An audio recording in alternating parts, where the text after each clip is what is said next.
35 වන ප්‍රශ්නේ බලමු.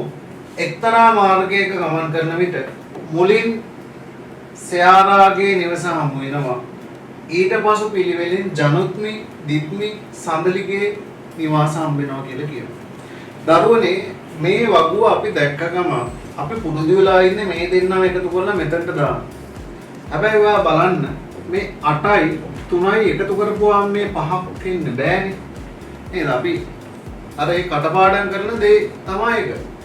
හැබැයි පුතේ එහෙනම් වාට තේරෙනවා මේ ප්‍රශ්නේ වෙනස්. ඔයා හොඳට කල්පනා කරලා බලන්න ඕනේ එහෙනම්.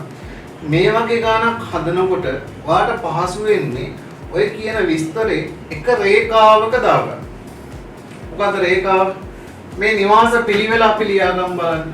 මුලින්ම ඉන්නේ කවුද? ජනුත්මි. ඊළඟට කවුද ඉන්නේ? දිත්මි.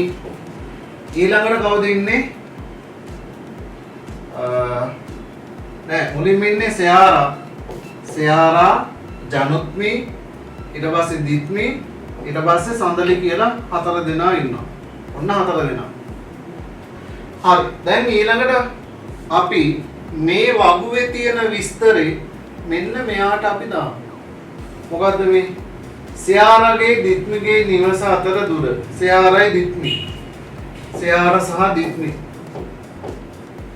මෙන්න මේ දෙන්නගේ නිවස් වල අතර දුර 8යි කියලා එනවා. බලන්න සයාරයි දිත්මි මේ දෙන්නගේ අතර 8යි. ඊළඟට බලන්න පුතේ මේ තුන කියන්නේ මොකද්ද? දිත්මි ජනුත්මි. දිත්මි සහ ජනුත්මි අතර කියන්නේ මෙතන 3යිනේ. එහෙනම් පැහැදිලි 8න් 3ක් අඩු කරපුවාම මෙයා කවුද එන්නේ? 5ක් කියලා එනවා. ඊළඟ බලන්න. ඊළඟ අපි තොරතුරු යමු. ජනුත්මි හා සඳලි අතර වාට කියනවා පුතේ ජනුත්මි හා සඳලි අතර වාට තියෙනවා 5ක් කියලා. ජනුත්මි කෝ සඳලි මේ. අන්න මෙන්න මෙතන තියෙනවා 5ක්.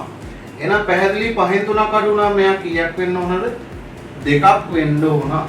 එහෙනම් සයාරගේ නම් සඳලිට තියෙන දුර කීයද කියලා අහනවා. එහෙනම් පුතේ 5යි 3යි 2යි එකතු වුණාම වාට අවසාන උත්තරය එනවා කීයක් කියලාද?